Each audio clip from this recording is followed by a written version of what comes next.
हरे कृष्णा। आज हम आपको सुनाएंगे कृष्ण जन्माष्टमी की संपूर्ण कथा। आपसे प्रार्थना है कि इस कथा को पूरा अवश्य सुने, क्योंकि अधूरी कथा सुनने से दोष लगता है। और कथा शुरू होने से पहले हमारे चैनल को सब्सक्राइब करके एक बार कमेंट्स में दिल से जय श्री कृष्णा जरूर लिखें। भगवान श्री कृष्ण जन्माष्टमी पर इस कथा को सुन रहे सभी भक्तों की सारी इच्छाएं पूरी करें, उन्हें श्री कृष्ण की दिव्य कृपा और आशीर्वाद मिले। तो आइए अब शुरू करते हैं श्री कृष्ण जन्माष्टमी की कथा।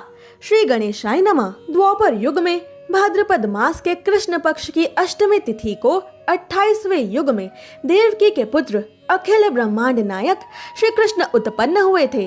स्कंद पुराण के मतानुसार जो भी व्यक्ति जानबूझकर श्री कृष्ण जन्माष्टमी का व्रत नहीं करता, वो मनुष्य अगले जन्म में जंगल में सर्प और व्याघ्र का जन्म लेता है। श्रावण मास के शुक्ल पक्ष में कृष्ण जन्माष्टमी व्रत को जो मनुष्य नहीं करता, वो क्रूर राक्षस के समान होता है। जन्माष्टमी के दिन उपवास करने से मनुष्य अनंत जन्मों तक के पापों से छूट जाता है और विष्णु लोक में अनंत काल तक सुख भोगता है। जन्माष्टमी का केवल एक व्रत करने से साल भर में आने वाले सभी व्रतों का फल मिल जाता है।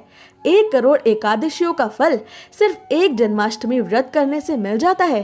द्वापर युग के अंतिम समय में जब पृथ्वी भयंकर पापों से पीड़ित हो गई, तो पृथ्वी देवी एक गाय का रूप बनाकर ब्रह्मा जी से रक्षा की याचना करने के लिए ब्रह्मलोक गई। सभी देवता भी ब्रह्मलोक पहुंचे।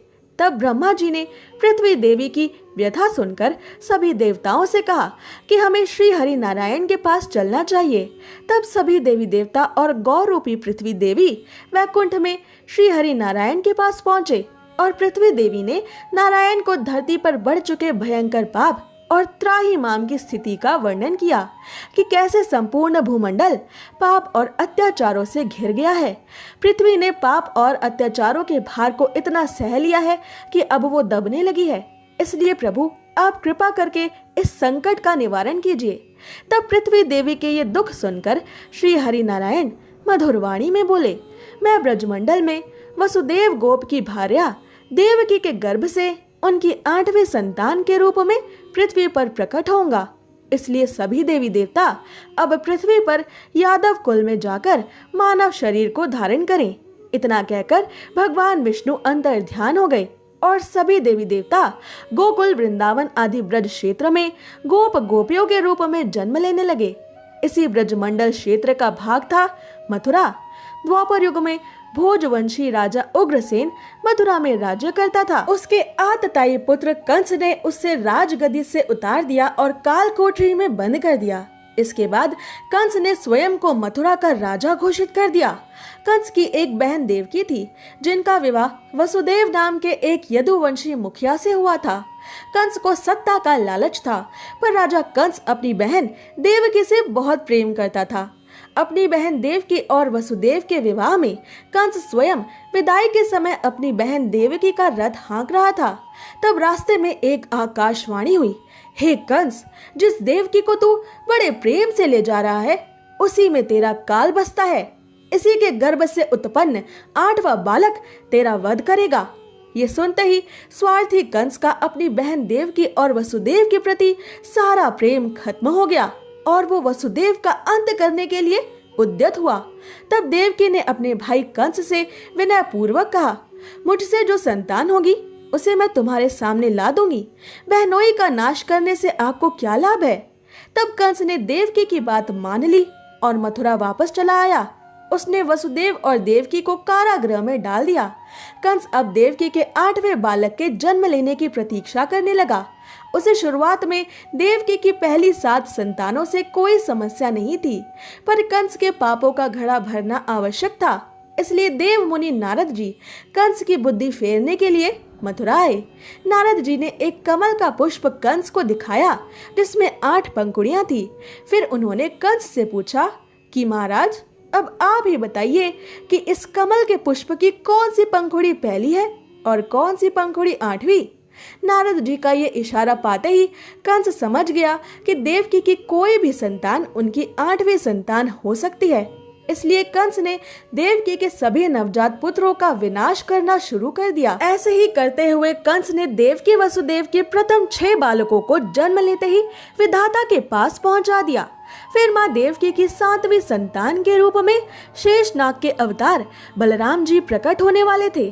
तब देवी योग माया ने अपनी शक्ति से देवकी माँ के पेट से बलराम जी को वसुदेव जी की दूसरी पत्नी रोहिणी देवी के पेट में स्थापित कर दिया। फिर रोहिणी माँ ने बलराम जी को जन्म दिया। बलराम जी ने रोहिणी माता से ही जन्म लेने की ये लीला इसलिए की क्योंकि बलराम जी शेषनाग हैं और माता रोहिणी नागकुल से थी। उनका पिछला जन्म नाग माता कद्रू का था। ये इस बात का संकेत था कि पृथ्वी पर भगवान विष्णु के शेषनाग का अवतार हो चुका है। उधर मथुरा में कंस को लगा कि देवकी की 8वीं संतान जन्म लेने से पहले ही ईश्वर के पास पहुंच गई है, तो उसे थोड़ा संतोष हुआ। अब बारी आई माँ देवकी की 8वीं संतान के इस संसार में आने की। कंस ने कारागार में देवकी वसुदेव पर कड़े पहरे बैठा दिए। 8 द्वारों के पीछे कारावास में देवकी वसुदेव को डाल दिया गया। श्री कृष्ण एक दिव्य ऊर्जा के रूप में पहले वसुदेव जी के हृदय में आए और उनके हृदय से प्रभु श्री कृष्ण माता देवकी के हृदय में प्रवेश कर गए। वहीं से श्री कृष्ण को बाद में प्रकट होना था, क्योंकि भगवान कभी गर्भ से जन्म नहीं लेते, उनका जन्म दिव्य होता है। पर श्री कृष्ण की योग माया के कारण देवकी माँ का पेट ऐसे ही बढ़ता रहा जैसे वो एक बालक की माता बनने वाली हो। इसलिए देवकी वसुदेव और किसी को कोई शक नहीं हुआ। उसी समय गोकुल में नंद गोप की पत्नी यशोदा को भी वृद्धावस्था में बहुत तपस्या के बाद एक बालक होने वाला था। तब भाद्रपद मास के कृष्ण पक्ष की अष्टमी तिथि की घनघोर अंधेरी आधी रात आई और रोहिणी नक्षत्र में मथुरा के कारागार में वसुदेव जी की पत्नी देवकी माँ के द्वारा भगवान श्री कृष्ण को इस संसार में प्रकट किया गया। जन्म लेते ही श्री कृष्ण ने अपने चतुर्भुज महाविष्णु वाले स्वरूप के दर्शन देवकी वसुदेव जी को दिए और उन्हें अपने जन्म का कारण बताया। श्री कृष्ण ने माँ देवकी और वसुदेव जी को उनके पिछले जन्म के बारे में भी बताया कि सबसे पहले जन्म में वसुदेव और देवकी सुतपा और पृषि थे, जिन्होंने सूखे पत्ते खाकर और केवल वायु पर जीवित रहकर 12,000 सालों तक कठोर तपस्या की। तब भगवान विष्णु उनके सामने प्रकट हुए और उन दोनों ने भगवान श्री हरि के जैसा ही पुत्र मांगा। अब भगवान विष्णु के जैसा तो केवल भगवान विष्णु ही हो सकते हैं। इसलिए भगवान श्री हरि ने उन्हें वरदान दिया कि वो हर जन्म में उनके पुत्र के रूप में पृथ्वी पर अवतार लेंगे। अपने दूसरे जन्म में देवकी वसुदेव देव माता अदिति और महर्षि कश्यप बने और भगवान विष्णु वामन के रूप में उनके पुत्र बने। फिर द्वापर युग में उन दोनों का तीसरा जन्म हुआ है। इस जन्म में वही अदिति देवकी हुई और कश्यप मुनि वसुदेव जी के रूप में प्रकट हुए और अपने वचन को सच करने के लिए भगवान विष्णु ने उनके 8वें पुत्र के रूप में प्रकट होकर अब अपना वचन निभाया है। अपने पिछले जन्म का ऐसा वृतांत सुनने के बाद माँ देवकी ने भगवान श्री हरि से प्रार्थना की कि हे प्रभु, अब आप दोबारा अपने बाल शिशु स्वरूप में आकर मुझे माता होने का सुख प्रदान करने की कृपा करें।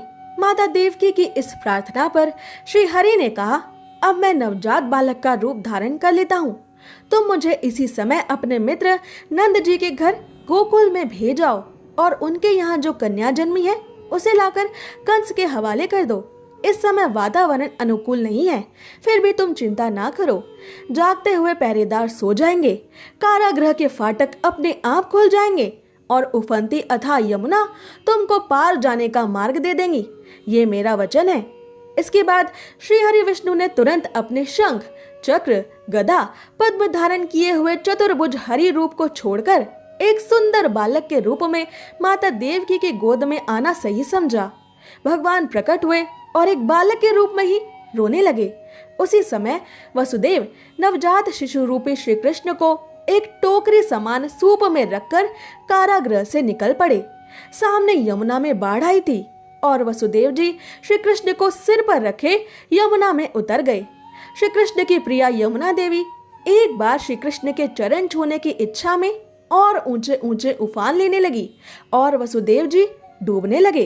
तब श्री कृष्ण ने टोकरी से अपने श्री चरण बाहर लटका दिए और यमुना देवी श्री कृष्ण के चरणों को स्पर्श करते ही नीचे उतरने लगी। यमुना देवी दो भागों में बट गई और वसुदेव जी को वृंदावन का मार्ग दे दिया। अब अतः यमुना को पार करके वसुदेव नंद जी के घर पहुँचे। वहाँ प्रसव की थकान में माँ यशोदा सोई हुई थी और देवी योगमाया एक कन्या के रूप में जन्म लेकर माँ यशोदा के साथ लेटी थी। तो वसुदेव जी ने नवजात श्री कृष्ण को यशोदा माँ के साथ सुला दिया और कन्या योगमाया को लेकर मथुरा वापस आ गए। उनके वापस आते ही कारागृह के फाटक पहले की ही तरह बंद हो गए। अब कंस को सूचना मिली कि वसुदेव देवकी का 8वां बालक प्रकट हो चुका है। तो कंस ने बंदी गृह में जाकर देवकी के हाथ से नवजात योगमाया को छीनकर पृथ्वी पर पटक देना चाहा, परंतु वो कन्या आकाश में उड़ गई और दिव्य रूप धारण करके बोली, अरे मूर्ख, मेरा वध करने से क्या होगा? तेरा काल तो वृंदावन में जा चुका है। वो जल्द ही तुझे तेरे पापों का दंड देने आएगा। इतना कहकर देवी योगमाया अंतर ध्यान हो गई। ये श्री कृष्ण जन्म की कथा है। जन्माष्टमी के दिन जो भी मनुष्य इसे सुनता है उसे बाल श्री कृष्ण के साक्षात दर्शन का सौभाग्य अवश्य मिलता है। तो प्रेम से बोलिए, हरे कृष्णा कृष्ण कृष्ण हरे हरे, हरे राम राम राम हरे हरे। अगर आपको ये कथा पसंद आई तो इसे अपने मित्रों संबंधियों को शेयर जरूर करें और ऐसे ही व्रत कथाओं को सुनने के लिए हमारे चैनल को सब्सक्राइब करें।